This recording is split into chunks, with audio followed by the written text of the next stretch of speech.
Captain John Sutter was a Swiss settler with a large grant of land in the Sacramento Valley in California. He set out to build an empire of his own. In 1848, he hired a carpenter named Jamie Marshall to help build a sawmill near the American River. On January 24th, 1848, Marshall was testing the mill wheel, and as usual, the water running over carried some sand and light gravel. Watching the water, he spotted something sparkling in the sand.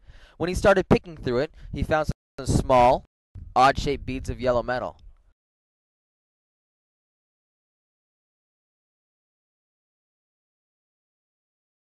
Marshall had the camp washerwoman test the beads in lye, a harsh chemical.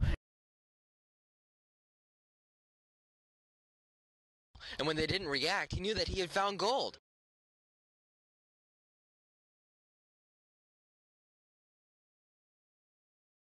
In an effort to protect his land, Sutter tried to keep the gold a secret.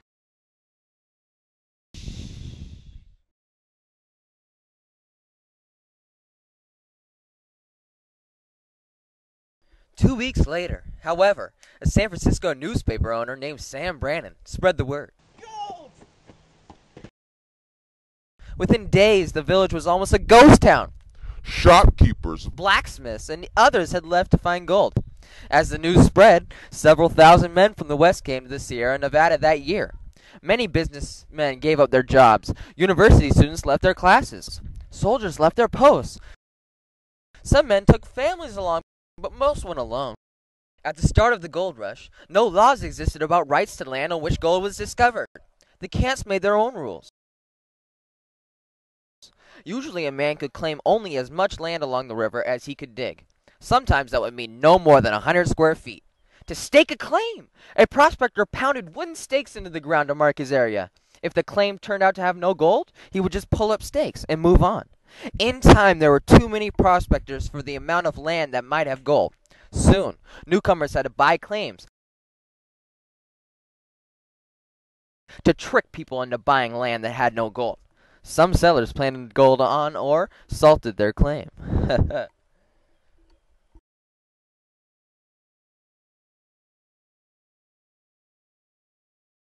As the gold seekers arrived, they had given no previous thought to how or what they were going to eat. The price of food soared, and some men starved rather than leave their claim to get food. Weakened, their bodies couldn't fight off disease, and many died. Panning and digging were hard, dirty jobs.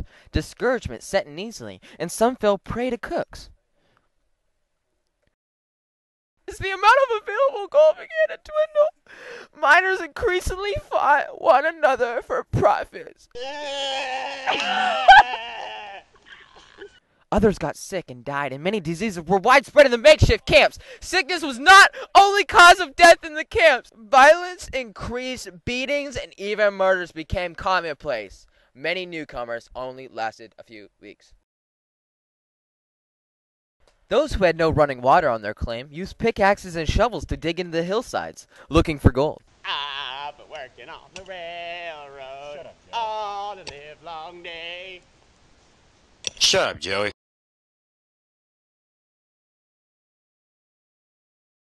Sometimes prospectors built long wooden frames called sloughs. They poured large quantities of gravel and soil through the frames, as well as lots of water.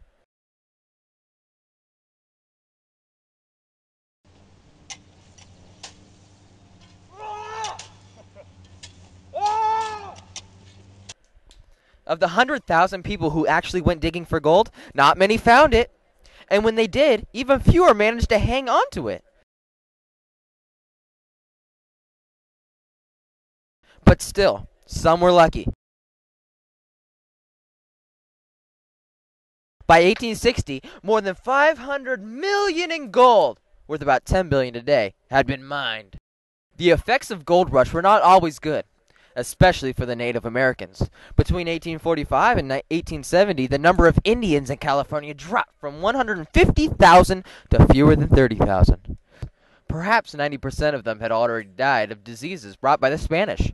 When California became a state, the new Constitution put the remaining Native American practically into a state of slavery. Miners were allowed to put them to work in the gold mines. The environment also suffered.